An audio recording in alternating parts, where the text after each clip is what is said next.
Hey everyone, welcome to Tea and Chocolate. And today's guest is Michael Nash. I've invited Michael today. We are friends from the LinkedIn world. And Michael is a serial entrepreneur. I decided to invite Michael to the show because he has an interesting story on bankruptcy, going from bankruptcy and what he would describe as redemption. So I think it's really important, as you know, that this video blog is all about stories of courage and how we overcome things. So today I'm hoping that you'll get a lot out of this discussion about life and how we approach life. And yes, so Michael, thank you so much. And it's been such a lovely way to meet. And especially because I'm looking at your posts and I see things online. So it's really neat to put like the voice, a real like face to camera right now with me. Likewise, thanks so much for inviting me. I'm happy to be here. Thank you. So why don't you start a little bit about what you do and how your path drove you into some challenges that you've experienced. Sure. Well, to start at the beginning, I was born in Chicago, Illinois. I'm born and raised in Chicago, Illinois. Right. My parents were married. They divorced when I was pretty young, around kindergarten age. And, it was one of the more, I guess you would say, one of the better co-parenting situations that you could have. I don't remember a lot of strife between the two of them. I guess they just didn't work as a couple anymore, Right. but they were really great parents to me and my sister. We lived with my mom. My dad, did the divorced dad thing. So we were with him on the weekends, a lot of times in the summers. He took us to church. We went out and had dinner together. I mean, we just did a lot of fun stuff. So I would say, they did a really good job of raising me. What I felt was missing from my upbringing was I didn't really get an education about money. And as I went on through life, into high school and into college, I went to a major university in Illinois for a while. I had an employer that was paying for it. I did leave school a little early of getting my degree because I simply ran out of money. And I guess in my early 20s, I felt like taking on the debt, it was just something I didn't want to do. A lot of my friends were starting to have a lot of debt related to their education at the time. And, Oh, yeah. I decided that I was going to take the skills I had gotten and go out into the world and go conquer it. So uh, my work history background is in the IT field. I was a technician and a network analyst for a while. And then I did a full flip, 180-degree flip, and decided that I really would rather be outdoors instead of cooped up in the office. And I went out and got a CDL and started driving a truck. And I actually bought my own truck and did that for a while. And I guess around the time of the financial recession in 2007, 8, 9, in that area, that's Yeah. when things started going downhill for me. Okay. I remember that time. Yeah, it was So, pretty tough for me. yeah. Uh, Things started falling apart. I had a pretty bad accident with my truck, and Mm. I kind of jumped out there a little green. I didn't really have all of the proper, education or the proper coverages that I should have, and I ended up with some litigation against me for stemming from the truck accident. There were no fatalities or injuries or property damage or anything like that, but I was carrying chemicals that could be considered hazardous. So there Right. was some litigation problems with the state that I had the accident in, and that along with the collapse of the housing market kind of started me on a downward spiral where I went from having really great credit and access to capital that I really didn't even know how I got to having eventually a few years later nothing and finding myself in bankruptcy. Hmm. Okay. And so in those times of bankruptcy, what were your overall emotions around that? What were your expectations of yourself? Well, my expectations were that I should have been a lot further along than what I was, and I was pretty disappointed. Probably for a while depressed, not clinically diagnosed or anything like that, Hmm. but I definitely remember a lot of days of it being hard to get out of bed to just go and do anything. And I'm the type of person, even now, typically my days, start at 5 a.m. I like to go to the gym at like 6 in the morning when it opens. I like Right. to greet the employees at the door. Like I'm sitting there, I'm like, hey, you guys are 5 minutes late. Where you been? I'm here already, waiting on you. So Awesome. that's, I'm a very energetic, high energy guy. And it was tough for me to really do anything during that time. I really didn't understand why I was going through it. I didn't know how I was going to rebound. It seemed like everything that I tried just blew up in my face. So I felt I felt a little hopeless for a while, to be honest. But you tried.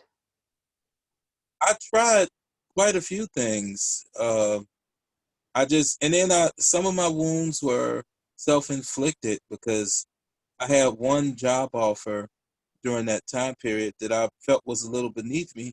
Looking back on it, I could kick myself in the butt 50 times for not taking it. I should have taken it.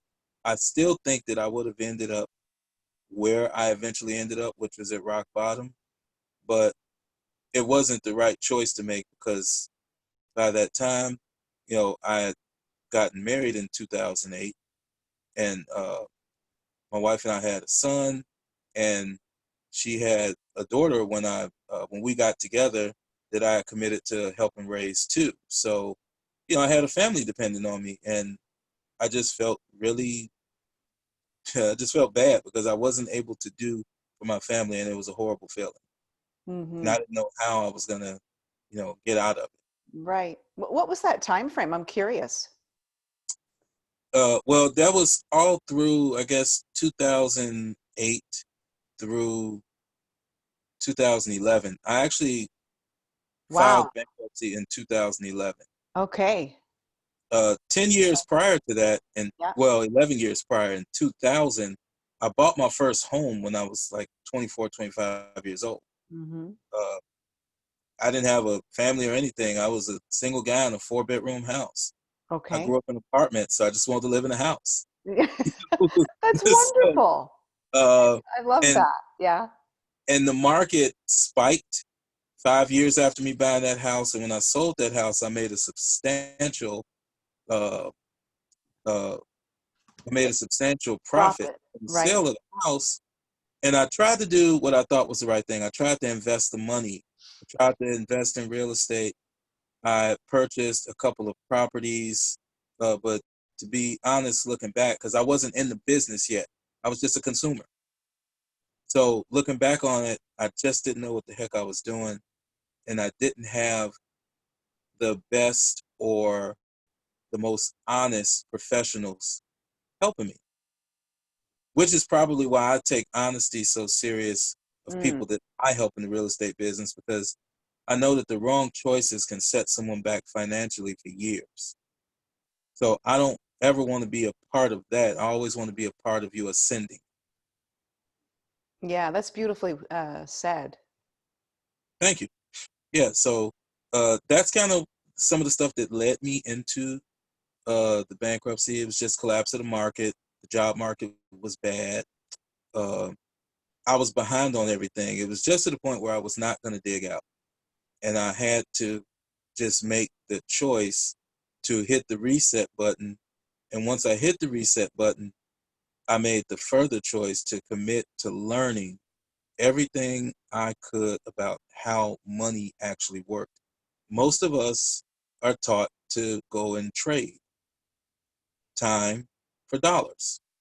So Uh-huh. once I hit bankruptcy, I said, I'm going to learn how money actually works and eventually get this money to work for me. So Hmm. that was my long term target. Short term, I just wanted to actually start building credit and just get myself back on financial footing because, I was in the dungeon. I mean, I Yeah. didn't have anything. Okay. So what would you say was the catalyst to move you forward? To be honest, it was probably the bankruptcy attorney. When I finally made the choice to Mm-hmm. go file bankruptcy, the attorney kind of had a great bedside manner, if you will. What they did was they looked at my history and they said, well, prior to the last couple years, you had an excellent payment history on everything. And it was just like, well, what happened? And I just started explaining some of the things that happened, the truck accident, the job market, Yeah. the housing collapse. I said, I just fell behind and I just couldn't catch up. I mean, I just got caught in a really dry patch that I couldn't recover from. Mm-hmm. So the attorney, it was a young lady. She says, she looked at me and just said, "You're going to be fine once this is over." She Oh, said, "This will all be over in a few months." And she said, "I seriously see people come in here all the time with every story under the sun." She said, "Your story isn't a story. It's just what happened. So I can see you rebuilding. You're going to rebuild. You're going to figure out where you went wrong and you're going to put the pieces back together." And mm-hmm. that just gave me some confidence leaving that office that, okay, I'm down right now, but I'm going to get back up. And Yeah. once I get back up, I won't get knocked back down. So it gave me the confidence to feel like, okay, now I'm standing on solid ground again. Mm-hmm. I think that's nice. I mean, the fact that you cross paths with this professional Hmm. who was inspiring to you and who believed in you. I know that in our off-camera time, you talked highly about your father, and I'm wondering if he played some sort of like encouraging role for you as you just sort of redeemed yourself. Well, my mother and father, I have a great relationship with both of them. And as I stated earlier, I think they did an awesome job of Mm. raising my sister and I. They weren't educated about money. I mean, we're talking about black folks born in the early 1950s. Yes. So they Yeah. didn't have an education about money, and they both came from fairly, humble beginnings. But my dad and my mom are both people of faith, and they would always encourage me to be faithful and not fearful. And even to this day, I still carry that with me. I always tell people, if you're a person of faith, you can't be both.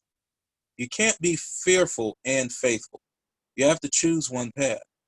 And once you choose that path, you got to commit to it. So I was just committed to having faith that my situation was going to get better by the things that I needed for that to happen would appear.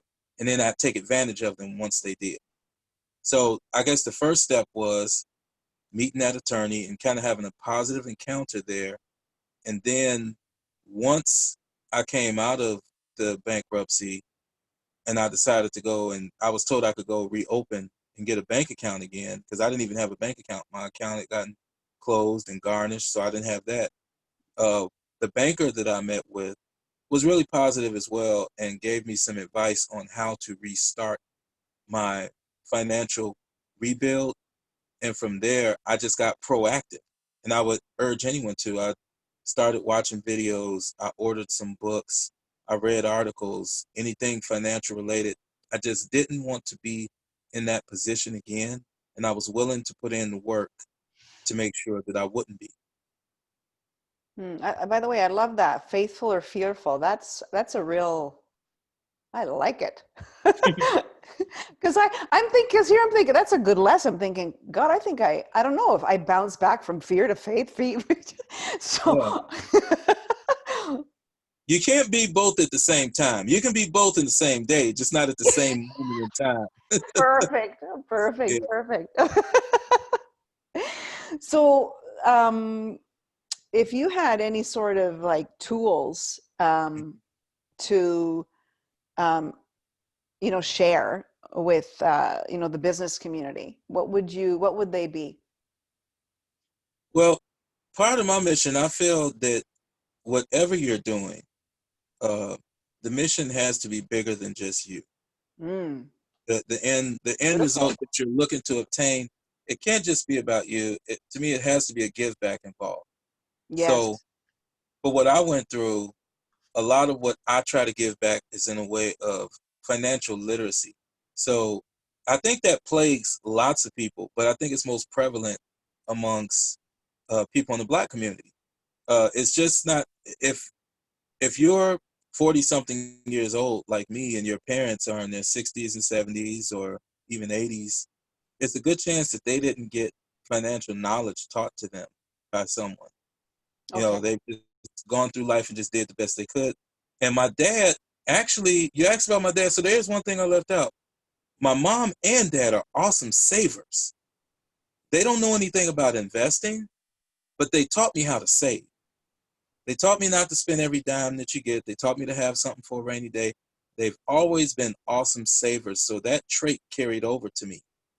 What I did was build onto it by learning about how to invest some of what you're saving so you can watch the savings grow faster. You can actually watch your money. I feel like after you work for so long, now it's time for your money to get a job, right? Your money needs to go and work for you. So, what I would give back, or what I try to give back to people, is just teaching basic financial literacy, because I think it opens the doors to access to capital. And I think access to capital, along with the knowledge of how to use it, is the biggest barrier for most minority, whether you're an entrepreneur or even if you just want to do something as simple as buy a home Yeah. or get better terms when you go buy a car. Knowing when you're actually getting good terms as opposed to when you're not getting a good deal. A lot of people just don't know. If they knew, they would do things differently. Mm-hmm. Mm-hmm. So your give back is the financial literacy, is that it? Like just to sort of That's a educate large people? part. Yeah, that's a large part of it. That's a large part. I mean, I wrote a couple of short books about it. Mm-hmm. I wrote a book about simple strategies to profit in the stock market, because you Wonderful. introduce me as an entrepreneur. So I'll just say quickly, Yes, no, I no. consider myself a serial entrepreneur. Yes. For the last decade, I have been a licensed real estate broker, and I do sell and lease real estate in the state of Illinois. About 3 years ago, I started to also get active trading in the stock market and with cryptocurrency. So as Ah, my knowledge has, gotten greater and greater in that arena, I recently wrote a book about it. Six simple strategies to profit in the stock market, which is available on Amazon.com. oh, Shameless wonderful. plug. What's that? Sorry? And I wrote another book called Bankruptcy Was My Setback, because it was Yeah. financial, and I'm sorry, I'm getting the title wrong. Bankruptcy was my setback, Yeah. and excellent credit was my comeback. Credit Oh, explained by a yeah. regular guy to regular people, because I don't want to confuse them with a bunch of convoluted terms. I try to break down and describe everything that I'm talking about to where a 6-year-old can understand, because I know that financial jargon can be intimidating Yeah. for a lot of people. It was intimidating for me until I started learning about it. The same deal with stock market related stuff. That stuff was intimidating to me. The first time I looked at a chart, it just looked like a bowl of spaghetti. Yeah. I didn't know what, I said, what in the heck is this? Yeah. But as time went on and I invested time and effort into learning it, I got better and better and got to the point now where I am, a consistently profitable trader. And it's a good feeling. Excellent. So how would you define success today? And actually, maybe before you answer that one, what do you think the benefit of being bankrupt was? Like, what was the big learning in that? You know, what was that for you? What did you? How do you value yourself? Well, for me, it's real simple. The Okay. value in the bankruptcy was it forced me to learn. See, prior to the bankruptcy, I had excellent credit, Right. but I really didn't know how I got it. I really didn't know how I could leverage it to help me. Mm. I just know I had a couple of credit cards. Whenever I used them, I paid them, Hmm. and I always paid my bills on time. But once I became bankrupt and had to rebuild from scratch, it caused me to actually learn how the system of credit works. It led to me discovering things like credit unions. Uh, it led to me discovering the differences in the types of credit lines that you can have. And it forced me to learn. I mean, it Yeah. forced me to get serious. It's almost like that person that might have that doctor visit that doesn't go so well, and he or she has been neglecting their health. And then the physician tells them, well, look, I'm going to be very blunt and honest. If you don't start doing XYZ, the result is going to be something that you or your loved ones are not going to like. And it forces you to choose a path. You're either going to choose a path that's going to lead you to somewhere that's going to hurt people that you love as well as yourself, or you're going to choose a path to try and enhance your life, to extend your life. And for me, it forced me to become literate in something that I thought I knew, but I didn't really know anything about. Hmm. And so then the question also was how you define success. Well, to me, there's four different types. So Hmm. you have financial success, which is money. Yeah. Then you have uh, success of status, which is, people knowing who you are or just, Hmm. having a certain status from a social standpoint. Yep.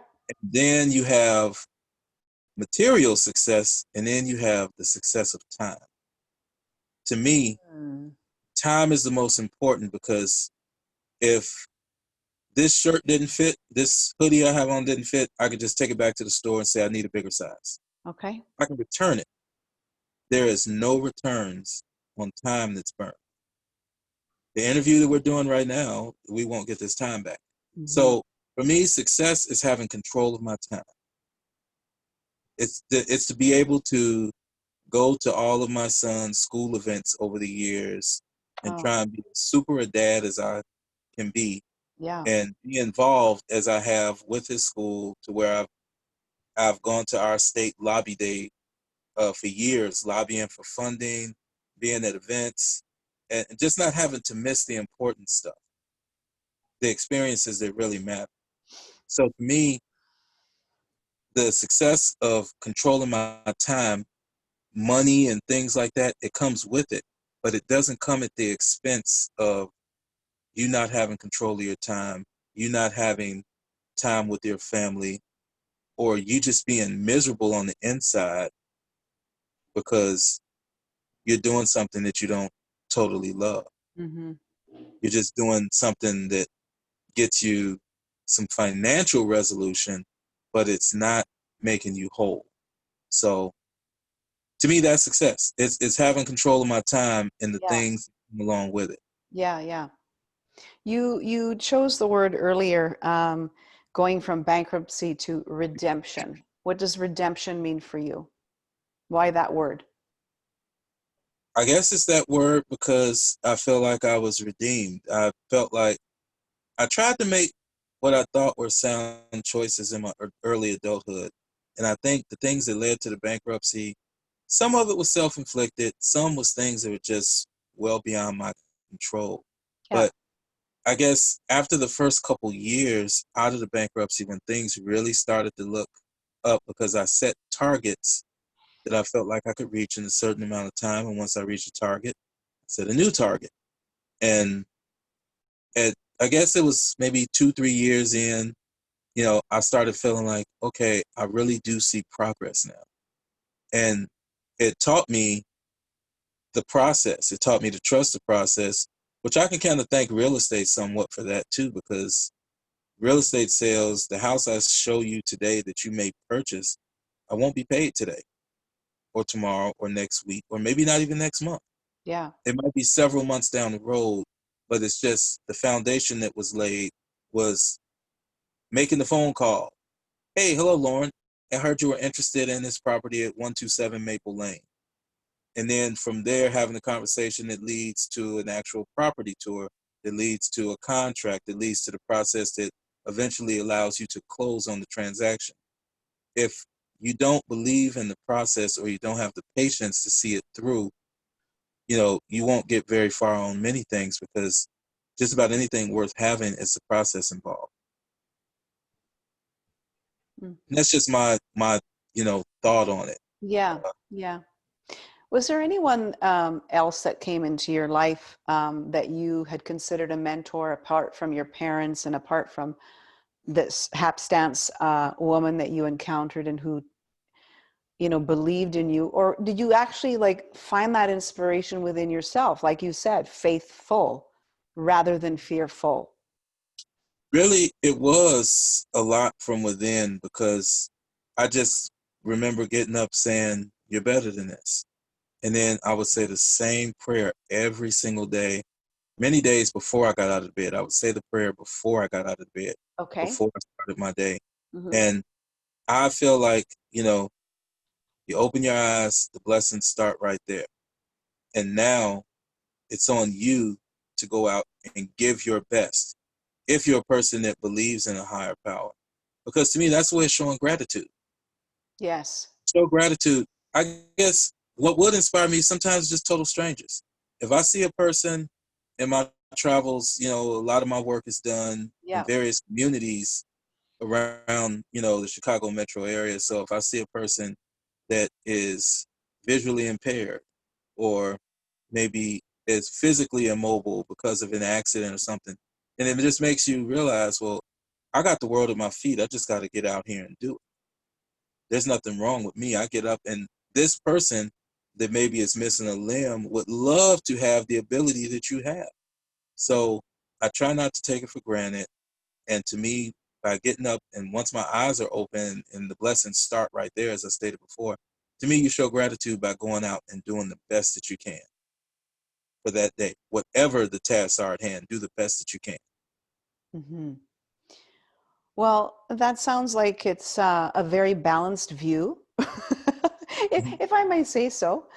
And the word whole is an interesting word to choose. And I think that that's um, something that we forget, because we're either too busy, judging ourselves and staying in that self-judgment, and sometimes finding it difficult to find that level of gratitude, because we do have a lot to be grateful for.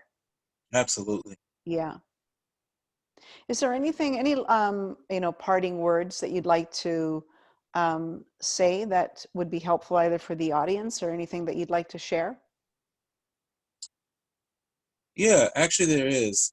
I think that I always tell people, even, you don't have to be a person of faith. I'm one of those people that feels that everyone has a right to believe or not believe in what they choose. But one thing I feel extremely strong about is that positive affirmations make a difference. Ah, yeah. And if you start the day with positive affirmations, you just don't, you really just have no clue until you've tried it, just how big of a difference it can make in your life, as far as going into a day believing that things are going to go well, no matter what the weather forecast is, no matter how it went the previous day. If you go into the day feeling that things will go well, sometimes it just goes your way. It's raining outside, you have an appointment, and you get a parking space right in front of the door that you have. Yeah. I mean, it's like Yeah. things like that will just Yeah. happen I hear when you. you Yeah. believe Yeah. that that day will be filled with greatness as opposed to despair. So I would tell anyone, positive affirmations just carry you, so long. Uh, in addition to the work I do with real estate and stock market, I also have an apparel company that I'm launching. soon, like before the end of this month. And I also have a board game I'm developing, and it's Oh a my gosh. financial. Yeah, it's kind of like a financial literacy board game. I can't go any deeper than that at the moment. It's about 90% complete. What I can say is it's the most unique look at financial literacy and how we end up where we are that I've ever seen in my life. Uh, and I also had prior to the pandemic, me and a business partner, we started a company that did real estate networking events. And when we did our very first event, this was about 3 years ago, we financed it ourselves. We spent several $1,000s for, food and lining up speakers. And we had a really nice auditorium that we rented. And some people that considered themselves experts on putting on events, corporate style business events, they thought that we would flop. And on the coldest day in January in Chicago, we got 200 people. They came out to our event and they said it was some of the best content that they ever had. And Excellent. afterward, we had our post-event networking at a local brewery. We sponsored a couple rounds of drinks. We hired a band to come in. So you get the content, and then you got the power networking, because once the drinks start flowing, the band is playing music, people are feeling good, you let your hair down, you start talking to people. Yeah. And we made sure we picked a location, no televisions, no video equipment.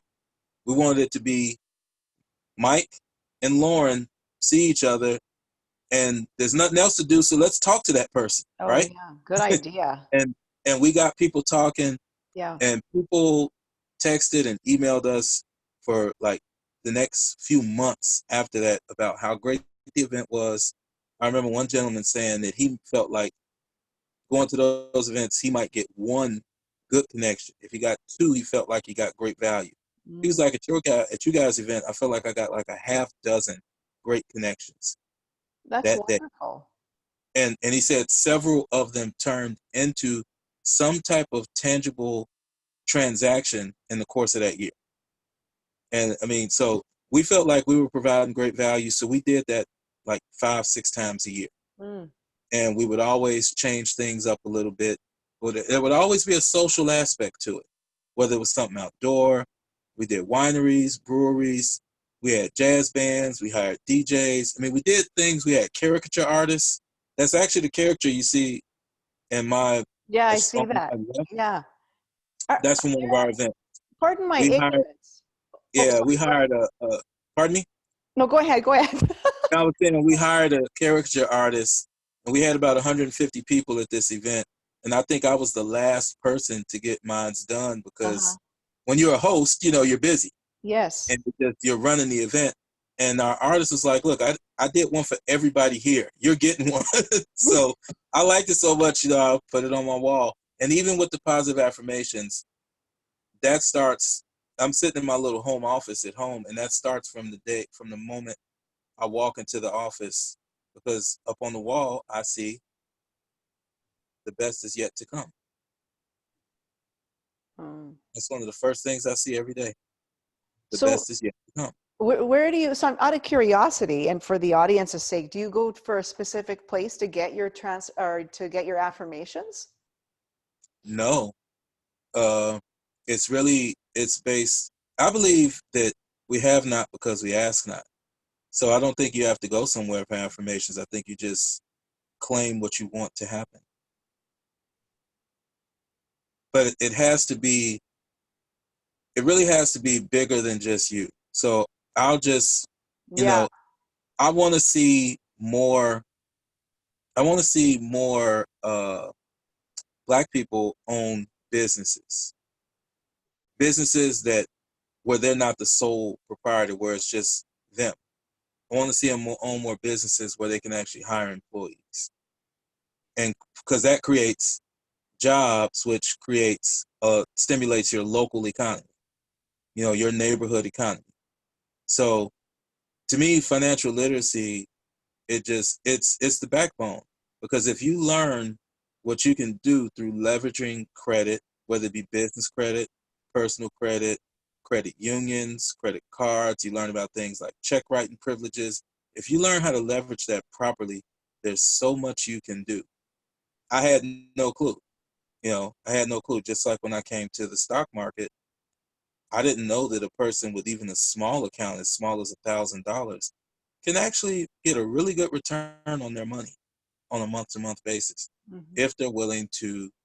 Of course, there's some risk involved, but if they're willing to do proper risk analysis, where it becomes more of a calculated risk and not just, as they say in Vegas, a roll of the dice. Right. Now, is this something that you're actually like doing within your community? Is that what I'm hearing? I've done it. I've done it as far as on the real estate side. I've done it for years. For years, I did free homebuyer seminars. I would partner with banks and stuff like that. What I'd like to do now, for 2021, I would really like to partner with some local officials to do some community-based financial literacy speaking, and then maybe partner with uh, some education officials to maybe even get a curriculum going. I think it should be taught, you know, no later than, junior high. I started teaching my son about credit when he was about 11. He's 14 now. And when he turns 15, there's several of my accounts that he can go on to as a minor. So when he turns 18, he'll have seasoned credit as opposed to starting out like I did with no credit. Right. And the fact that I've taught him about it and how it works, he'll be a lot less likely to have pitfalls because he's going to start reverting back to, oh, I remember when dad said this, or I remember when dad, and this is something that we've been going over for the last couple years. I was saying the last year, I started teaching him about stocks, and that's what he used his Christmas money. He got a little money for Christmas and he bought some stock. He didn't want to That's use it to buy a game. He was like, well, if the money makes money, dad, then I can take some of the money out and buy a game, and then I'll leave the rest of it in there and let it keep growing. Or we'll invest in something else. right. Right, So, right, right, mhm, right. That's good. I like the way you're receiving and like giving and receiving. It's like your life is in flow. mhm. Would you I actually say? had one of my cousins, 40 years old, had never had credit before in his life. And I got him on the path to having some trade lines. And he said, Wow. about a year in, he said, you were telling the truth. It doesn't make life easy, but it makes it easier, Hmm. than when you don't have it. So Hmm. that's been a few years. And to this day, he still has pretty solid credit. And he said it has enabled him to do invest in some of the business projects that he's wanted to do without having to go through a predatory lender, if you will, with the sky high rates where you basically pay for it three times because the rate is so high. Yeah. So he's learned the art of borrowing from himself with a plan in place to pay the debt back. I always have a plan for any debt that I incur. Mm. I talk about that in the book too. Okay. Have you lost your sense or have or feel discouraged at all during the pandemic of dreaming and dreaming to, I put this question out to so many people because it feels as though things are changing in the world that um, you know, right now, I don't know if this is going on in the United States. Like I'm pretty sure it is. It is here. Is that small businesses are being closed down, where the larger corporate big box stores remain open and they just continue to get richer. And so it kind of I'm wondering, are we able to dream after this, right? Can an entrepreneur, anyone who wants to start something small, can they flourish? Have you felt that you've lost that sense of like, do you feel discouraged, or does that even prompt you more to go after it? Actually, I looked at it as opportunity. I wasn't happy. I'm still not happy about it. Right. It's a lot of people have lost their lives, so it's Yes. affected tons of families from a standpoint of losing loved ones as well as losing jobs, losing Yes. businesses that have been worked for decades in some cases. Yes. But I do think that there will be a rebound at some point, and I looked at it as an opportunity to sharpen skills and add skills. So the first couple months of the pandemic, my business was really slow. Thankfully, I'm a saver. so, I'm a saver and an investor. Yeah, So yeah, I still did have some capital coming in, and it enabled me to have a clear head. I always tell people a clear head is a creative head. A cluttered mind is hard to get good thoughts out of a cluttered mind. So I said, well, let me start sharpening my skills. Let me start thinking about what could I do during this time to come out of this better than I went in. So there were some days where it was kind of tough. I mean, I'm a gym rat, and the gym closed for 3 months. I was dying. So thankfully, it closed during the time when it was warmer outside, and I was able to take advantage of, local parks and tracks, and still be safe, you know, and get the exercise in. But understood. uh, I looked at it as an opportunity to add skills, sharpen the skills you have, and try and come out of this better than you went in. At some point, people will be able to get back to some of the jobs that are still there. The economy will eventually recover, and consumer spending has always been about 70% of the economy. So once that comes back, the economy will begin to flourish more. And I started thinking about, well, what are things that I could do that would make it or have a chance to flourish even during times like this? And that's actually when I got the apparel idea, the clothing line that I'm launching, as well as the board game. The board game is just kind of, I guess, born from my, somewhat twisted way of thinking about finance, and how it just, if more people knew, I think they do better. If they just knew that doing this could harm you financially, Yeah, and if you could do things, if you can't do it for yourself, sometimes, or if you don't care about yourself, think about the next generation. Me having excellent credit is going to enable me to enrich my son with excellent credit by him being able to piggyback from mine. When he turns 18, he'll enter his adult years with seasoned trade lines, which will enable him to go and get credit on his own and be able to get better terms when he goes to purchase a vehicle, if he chooses to do that, or purchase real estate if he chooses to do that. It just gives you more choices.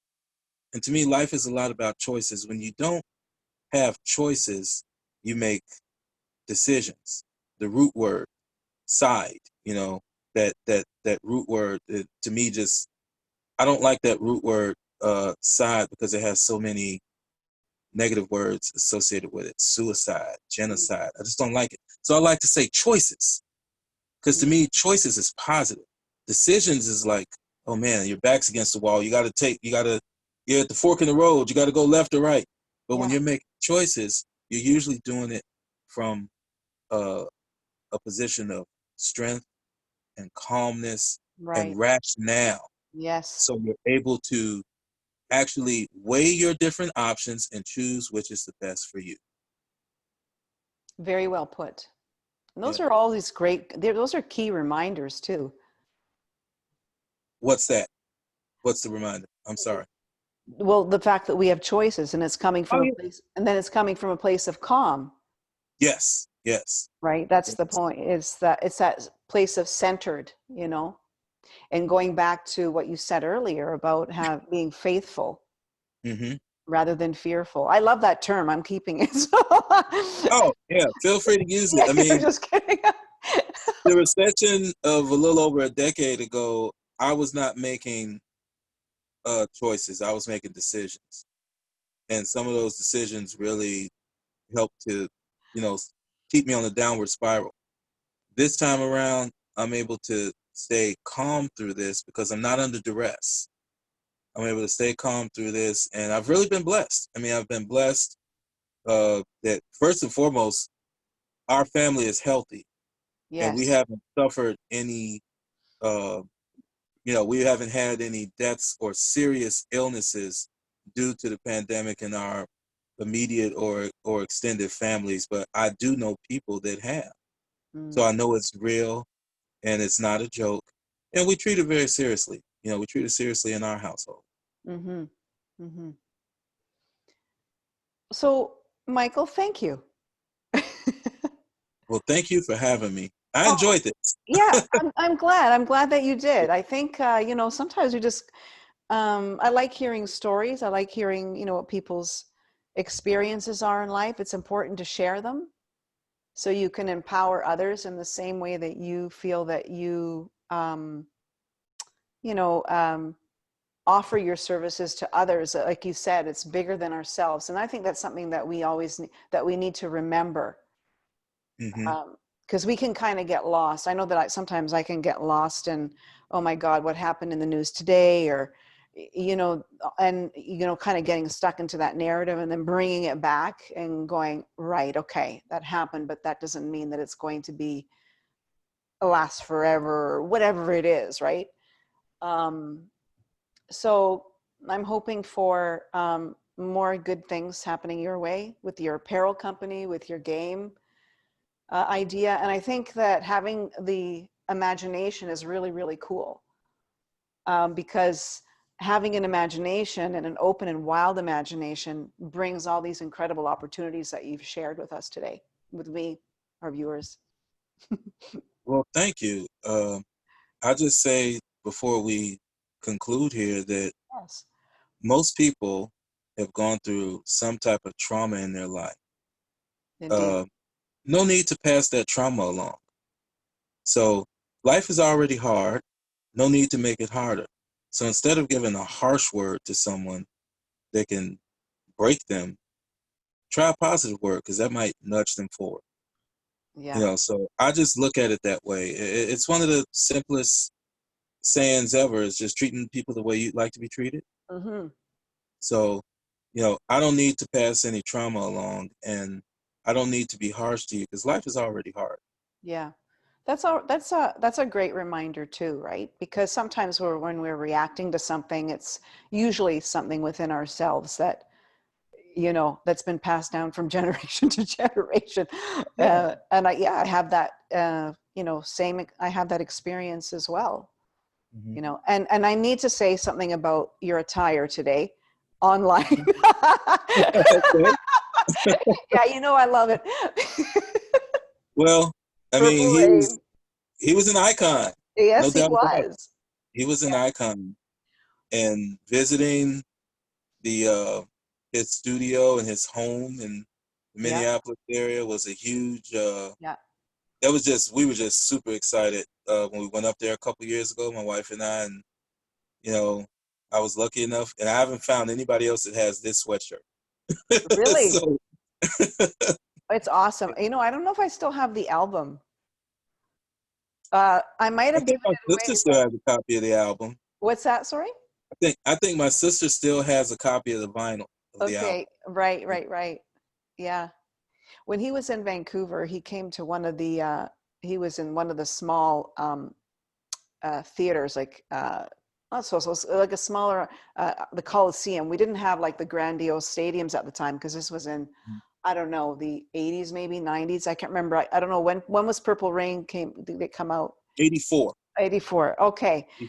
So we're on track there. So he's in the center of the stadium, and the point, of course, the whole audience was purple, and it was just, he was such a performer, right? Yeah. Anyway, I didn't think we were going to be talking about Prince today, but what the heck? Yeah, right. Yeah, I mean, if you're gonna talk about, I always tell people if I was having an '80s party, yeah. let's go, let's get crazy would be the Oh, kickoff song for the party. That would no be the kidding. kickoff song. Yeah, Would be I think actually probably once things settled down with this pandemic, I was thinking, God, we need to have a dance party or something. absolutely. Yeah. Yeah, and make sure that some Prince records are in the rotation. Make sure what? Sorry. Make sure some Prince songs are in the Yeah, rotation yeah, for yeah. it to be played. Yeah. Without, for sure. Well, thank you again. And for those that are listening on LinkedIn, I encourage you just to connect with Michael because he has those projects that he's working on. And plus, you've written those books as well, Hmm. right? I have. Yeah. awesome. And congratulations on all your successes, and sending you and your family many blessings. And it was lovely to meet you today. Thank you so much for joining me. Thanks so much for having me. It was wonderful. I'd like to do it again sometime. Okay, well, when you reach you're welcome anytime. So when you want to share something, you're more than welcome. Absolutely. All Thanks so right. much. My Thanks so much. pleasure. Okay. God bless. Bye-bye.